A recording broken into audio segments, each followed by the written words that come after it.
Hello dear students, welcome in ASC starter. Dear students, आज आपका maths का paper हुआ था क्लास 10th का, और इस वीडियो में मैं सॉल्यूशन डिस्कस कर रहा हूँ पार्ट 1 के।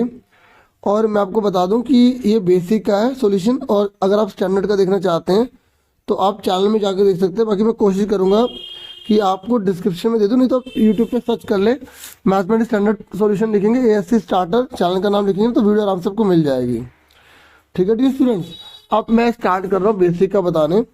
ठीक है, तो इसमें जो पहला क्वेश्चन था 144, इसने बोला था कि अगर इसके हम फैक्टर करेंगे ना तो आपको बताना था कि 2 के ऊपर क्या पावर आएगी। तो जब हम इसका ऐसे प्राइम फैक्टर करेंगे, मैंने सॉल्यूशन कर रखे हैं, ठीक है, आप मैच कर सकते हैं। जब इसको प्राइम फैक्टर करेंगे तो 2 कितनी बार, 1 2 3 4 बार आ रहा है, तो 2 की बार 4, तो 4 आंसर आ गया। ठीक है, इस तरीके से इसे करना था। नेक्स्ट देख, जो नेक्स्ट है उसमें ये था कि और वाला अगर ऊपर वाला नहीं करते तो नीचे वाला आप कर सकते थे। इसने बोला था कि 13 और 17 का एचसीएफ निकालो, तो मैं सीधा इसको यही बता देता हूँ। 13 गुना में 1 करो, 17 का 17 गुना में 1 करोगे तो इसका एचसीएफ कितना आ गया, हाईएस्ट कॉमन फैक्टर, तो 1 आ गया। ठीक है, इसका आंसर 1 आ गया। फिर नेक्स्ट में बोल रहा है कि आपको बताना है इसमें कितने जीरोस होंगे। तो आप देखो, जब ये डाल रहे हैं आपको एक्स को देखना है, तो इस एक्स पे कितने पॉइंट पे टच कर रहा है। देखो, एक ये रहा और एक ये रहा, तो 2 आ गए, तो इसका आंसर 2 जीरोस आ गए। ठीक है, इसका आंसर क्या है, 2। फिर उसने बोला है कि अगर क्वाड्रेटिक इक्वेशन में -3 और 4 जीरोस हों तो इसका आंसर कितना आएगा। तो आप इस तरीके से शून्यकों का योग और शून्यकों का गुणनफल मल्टीप्लाई कर देंगे, तो 4 में 3 का 1, तो एक्स आ गया माइनस का। ठीक है, और 4 3 12, तो ये आंसर आएगा इसका। ठीक है, ये सॉल्व किया हुआ है। ठीक है, ये आप देख सकते हैं, ये रहा। ठीक है, तो यहाँ पर दोनों माइनस के आ रहे हैं। अब आप कहेंगे सर यहाँ माइनस का आंसर में ये ना बी नहीं है, सी है। ठीक है, अब मैं आपको बताता हूँ कैसे ये सी इसका आंसर आएगा। आप इसका एलसीएम ले सकते हैं, 2 एलसीएम लेंगे तो ये एक्स का स्क्वायर, ये माइनस एक्स और 2 ठीक 12 हो जाएगा। ठीक है, और ये 2 उधर जाके 0 बन जाएगा, तो इसका आंसर क्या आएगा, एक्स का स्क्वायर माइनस एक्स माइनस 12, तो इसका आंसर क्या है, सी। ओके, और उसके बाद जो है यहाँ पर और है, और में आपसे बोला गया था इसकी वैल्यू निकालिए। तो P X plus Q is equal to में 0 है, तो P X is equal to minus का Q, X is equal to minus का क्यू बटे में पी। ठीक है, तो माइनस का क्यू बटे में पी, कौन सा आंसर आ गया इसका, आपका बी आ गया। ठीक है, ठीक है, ये सॉल्व करके दिखा रखा है। ठीक है, बी आ गया। अब इसने बोला है कि ए और ए किस रेखा पर होगा, मतलब किस पर हो। देखो, दोनों की वैल्यू बराबर है, तो वाई और एक्स बराबर होंगे तभी हो पाएगा, इनमें तो किसी में बराबर है ही नहीं, तो इसका आंसर क्या आ गया, ए आ गया। फिर ये कह रहा है कि अगर वाई 3 और वाई 8 है तो इनके पेयर कैसे बनेंगे। देखो, मैं आपको करके दिखा देता हूँ। देखो, वाई बराबर 3 है, तो वाई 3 है तो ये लाइन डाल दी, और 8 है तो ये ऊपर गए तो हमने 8 डाल दी। देखो, ये दोनों लाइन क्या आ रही हैं, पैरेलल आ रही है। अगर दोनों की वैल्यू दी होती है सेम वाई वाई की तो वो पैरेलल होते हैं। अगर एक बार एक्स एक बार वाई दिए तो वो इंटरसेक्टिंग होते हैं, तो आपको पता होना चाहिए। तो यहाँ पर बोलेंगे कोई हल नहीं है इसका, क्या है, कोई हल नहीं, क्योंकि वो पैरेलल है, कोई काट ही नहीं रही। फिर ये बोल रहा है कि इसकी वैल्यू बताइए। तो ऐसा कोई क्वेश्चन अगर आए एमसीक्यू में आए ना, तो आप इसको सॉल्व मत करने लग जाना एलिमिनेशन वगैरह कुछ लगा के। हालांकि ठीक है, इसमें आपको सिंपल करना होता है। मैं बताता हूँ कैसे करना डियर। आप ये जो ऑप्शन दे रखे हैं इन्हीं की वैल्यू इसमें पुट करके देख लो। तो जब हम पहले को पुट करेंगे तो हमारा आंसर आ जाएगा। देखो, 32 से कम 32 माइनस का हो गया, 3 66 आ गया, तो 66 में से हम जब घटाएंगे तो हमारा 34 आ जाएगा। फिर हमने इसमें पुट करा, 33 से कम 33 माइनस का हो गया, और 2 64 हो गया, तो 64 में से 33 घटाएंगे तो हमारा 31 आएगा, तो इसका ए आंसर आएगा। ऐसे पुट करके देख लिया करो। ठीक है, अब इसने बोला है कि एक्स अक्ष से कितनी दूरी होगी। जब हम एक्स एक्सिस से दूरी की बात करते हैं तो y की वैल्यू होती है, क्योंकि देखो x का 5 y का -4 का है, यहाँ पे बना लो, ये यहाँ पर आ रहा है पॉइंट। तो आपसे पूछ रहा है कि x से कितनी दूरी पर है। 1 हो गया, 2 हो गया, 3 हो गया, और ये 4 हो गया, तो यहाँ 4, तो 4 दूरी है। तो x बोले ना दूरी पर, तो y की वैल्यू होती है, y बोले तो x के, तो माइनस का 4, मतलब डिस्टेंस माइनस होती नहीं, 4 आंसर आ गया इसका। कितना आ गया, 4। फिर ये कह रहा है कि इन दो बिंदुओं को मिलाने वाला देखो ये है, तो आपको पहले बताना है कि उस पॉइंट को निकालो, फिर बताओ वो किस चतुर्थांश में आएगा। ठीक है, इसको ये मैंने सारे सॉल्व किए थे ना, तो यहाँ तक तो आपको अच्छे से क्लियर हो गया। अब देखो यहाँ पर हमें ये पॉइंट है ना, तो ये पॉइंट की वैल्यू निकालनी थी और 1 और 2 हमें दे रखा था।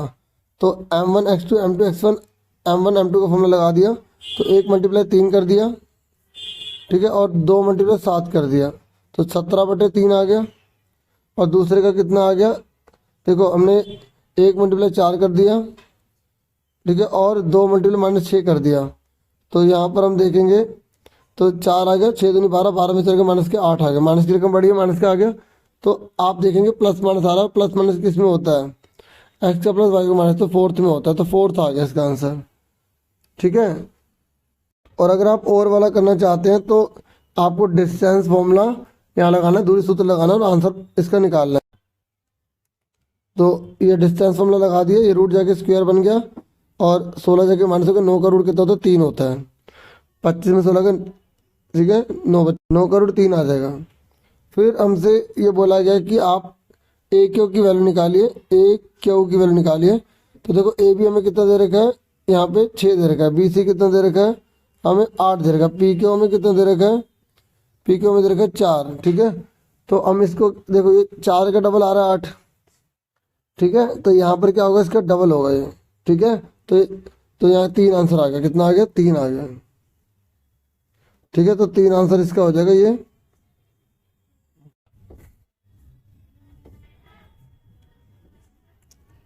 ठीक है, हमने अलग अलग बना लिए ताकि और अच्छे से क्लियर हो जाए। अब 9वें क्वेश्चन में बोला गया कि सिमिलर करने के लिए हमें कौन सी कंडीशन चाहिए, तो हमें फिगर बनानी पड़ेगी, उसके बेस पर हम पता लगा पाएंगे कि सिमिलर कैसे करना है, मतलब किस किस एंगल को लेना है, जो दो साइड के बीच का एंगल होगा उसी को लेंगे हम। तो हमें ए बी, ठीक है, और हमें दे रखा था, मैं यही कर देता हूँ, ये ए है, ये बी है, ये सी है, और ये डी है, ये ई है, ये एफ है। तो ए बी बटे में डी, ए बी बटे में डी दे रखा है, और बी सी नीचे वाला एफ डी दे रखा है। तो दोनों के बीच का एंगल कौन सा आ रहा है, एक ये वाला, सॉरी, एक ये वाला आ रहा है और एक ये वाला आ रहा है, तो ये बी है, इसका नाम क्या है, डी। तो सी आंसर आ गया इसका। ठीक है, दोनों साइड के बीच वाला एंगल लेते हैं। फिर आपसे पूछा गया था 10वां, साइन 30 की वैल्यू होती है 1/2, कोस 60 की वैल्यू होती है 1/2, तो इसका आंसर आ गया 0। ठीक है, घटाना था आपको। फिर कह रहा आप ये नीचे वाला कर सकते हैं, तो ये दोनों इसमें पुट करने थे, तो ये पुट करेंगे, मैं आपको दिखाई देता हूँ, करा हुआ है। तो ये तो कर दिया, ये देखो पुट कर दिया इसमें। ठीक है, तो ए स्क्वायर साइन स्क्वायर थीटा हो गया, ये ए स्क्वायर कोस स्क्वायर थीटा हो गया, तो दोनों में ए स्क्वायर कॉमन ले लिया, sine square theta plus cos square theta की वैल्यू होती है 1, तो ए स्क्वायर आ गया इसका।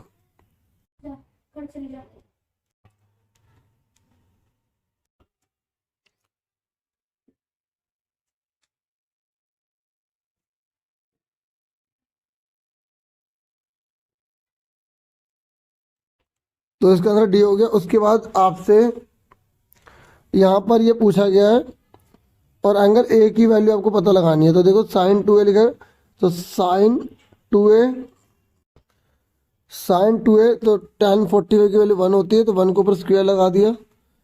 ठीक है, तो उसके बाद 1 की वैल्यू साइन 90 होती है, तो साइन से साइन कट गया, तो 2a = 90, तो a कितना आ गया, 45 आ गया। ठीक है, चेक करना तो आप यहाँ कर सकते हो, तो यहाँ 40 करोगे 90, तो tan साइन 90 की वैल्यू 1 होती है, tan 45 की वैल्यू भी 1 होती है। ठीक है, तो 45 इसका आंसर आ गया बी। ठीक है, उसके बाद यहाँ बोला गया है कि आपको यहाँ का मीन 47 दे रखा, तो पी की वैल्यू निकालो। तो आपको कैसे करना है मैं दिखा रहा हूँ। देखो जो चीज़ हमें दी होती है उसी का फॉर्मूला लगाते हैं, तो हमने मीन का फॉर्मूला लगा दिया, थोड़ा रफ तरीके से करा हुआ, ये लिखा एक्स से निकालते, दोनों को जोड़ के आधा कर देते हैं, फिर दोनों की हमने गुणा कर दी, फिर हमने इनको और इसको जोड़ लिया। ठीक है, 70 को मत जोड़ना, इसको अलग करना, तो हमने जोड़कर ये लिख दिया, और इस बार हमें पी का तो आंसर दे दिया 47, तो क्रॉस मल्टीप्लाई कर दी, और इस तरीके से हमने इसको घटा दिया, और इसे घटा 23 आया, डिवाइड कर दिया 12, आंसर आ गया। ठीक है, फिर आपसे बोला गया कि आपको जो माध्यमिक वर्ग है उसकी हायर और बहुलक की लोअर उसका डिफरेंस निकालना है। मतलब आपको मीडियन क्लास और मॉडल क्लास दोनों के अपर या लोअर में जो बोला उसको घटाना है। ठीक है, तो आप देखो मैंने कैसे करा है। देखो फटाफट मैंने सारा डाटा उतार लिया, उसके इसका CF निकाल दिया, क्योंकि हमें मॉडल क्लास पता लगाने के 20 को देखना पड़ता है, लेकिन अगर हमें मीडियम निकालना होता है, माध्यमिक की क्लास निकालनी होती है, तो हमें डियर स्टूडेंट CF से पता लगाना पड़ता है। तो हमारा 67 टोटल आ रहा है, तो 67 का अगर हम आधा करते हैं तो हमारा आता है 33.5। तो 33.5 इसके अंदर आ रहा है, तो इसके सामने वाली मॉडल और मीडियम क्लास हो जाएगी। और इसने अपर लिमिट बोला है और इसी 20 भी इसमें बढ़ा है, तो इसमें लोअर बोला है 125। तो आंसर कितना आ गया हमारा? 20 आ गया। ठीक है, ये हमारा आंसर कितना आ गया? 20 आ गया। और ये तो आपको 12.1 से जुड़ा हुआ क्वेश्चन है। कह रहा है कि एरिया जो है ना सर्कल का वो परिधि के दुगने के बराबर है। तो जो एरिया है ना, मतलब एरिया पाई स्क्वायर, वो जो परिधि मतलब 2πr उसका दुगने के बराबर है, मतलब इसका डबल कर दो। तो पाई से पाई कट जाएगा, एक आर से एक आर कट जाएगा। यहाँ पर क्या बचा? एक आर बचा, और यहाँ कितना बचा? 4 बचा। तो आंसर कितना आ गया? 4 आ गया। ठीक है, आप पुट करके आंसर भी मैच कर सकते हैं। ये मैंने रफ में यहाँ पे कर रखा है। ठीक है, और अच्छा क्वेश्चन में देख लेते क्या पूछा है। तो क्वेश्चन में थोड़ी चालाकी करी है कि डायमीटर पूछ लिया, अगर हम 4 पे कर देते तो गलत हो जाता। ठीक है, इसलिए मैंने रिटर्न में करके देखा कि ताकि पूरा पता लगे। तो 8 आ गया, क्योंकि डायमीटर पूछा, रेडियस हमारी 4 आई है, तो डायमीटर कितना होगा? 8 आएगा। सही आंसर आ गया। उसके बाद हमसे बोला गया कि आपको थीटा की वैल्यू निकालनी है, और ये हमें 21 और ये हमें 22 दे रखा है। तो जो चीज़ हमें दी होती है उसका फॉर्मूला लगाते हैं। लेंथ ऑफ आर का फॉर्मूला लगा देंगे, चाप की लंबाई का, थीटा पर में 362πr। ठीक है, तो इसका आंसर देखो। ठीक है, ये हमने लिखा, चाप की लंबाई लिख दी 22, और ये हमने पूरा लिख दिया। उसके बाद इन सबको उधर ले गए, 360 ऊपर चला गया, 2 नीचे चला गया, 22/7 7/22 हो गए, 21 नीचे चला गया। फिर क्या हमें इसे काट देना, 22 से 22 कट जाएगा। ठीक है, और 3 सत्ते मतलब 3 7 या 21 हो गया, 7 7 कट गया, 3 से काटा 3 एकम 6, और फिर 2 से काटा 60 डिग्री इसका आंसर आएगा। ठीक है, फिर हमसे बोला गया कि ये 3 जो है ना सेक्टर बने हुए हैं, इनका एरिया निकालिए। देखो तीनों सेक्टर का निकाल के जोड़ देंगे तो हमारा आंसर आ जाएगा। ठीक है, तो इसको शॉर्टकट तरीके से करना चाहिए। अगर आपका एक नंबर का, तो अगर ज़्यादा नंबर का होता तो भी हमें उसी से करना चाहिए, नंबर तो पूरे ही मिलेंगे। सॉल्यूशन पूरा सही से कर रहे हैं हम। तो एरिया ऑफ शेडेड रीजन ये निकालना है। ठीक है, देखो आंसर, देखो तीनों सेक्टर है, तो तीनों सेक्टर का फॉर्मूला इकट्ठा कर दिया। थीटा पाई स्क्वायर 360, तो ये 1 डाल दिए, ये 2 और ये 3। तो हमने तीनों में क्या कॉमन ले लिया? Pi square 360, pi square 360 common ले लिया, और तीनों थीटा को इकट्ठा लिख लिया। और ये कितना हो गया? 80, 60, 140, 180 हो गया। देखो कितनी आसानी से हो गया। अगर मैं अलग अलग सॉल्व करता फिर जोड़ता तो कितनी दिक्कत हो जाती। तो 180 से 360 आराम से कट गया, और 11 और 11 7 77 आराम से आंसर हमारा आ गया। ठीक है,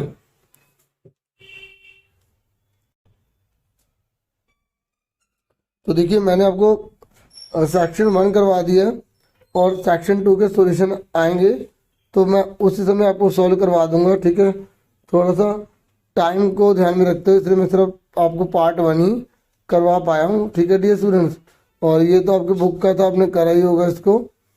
ठीक है, अब सिर्फ आप पेपर देख लो, क्योंकि जैसे कई बार बच्चे बाद में पेपर देखते हैं तो प्रैक्टिस करने के लिए, क्योंकि फाइनल टर्म में आपकी पूरी बुक आएगी तो पेपर तो आपको रिवाइज करना ही होगा।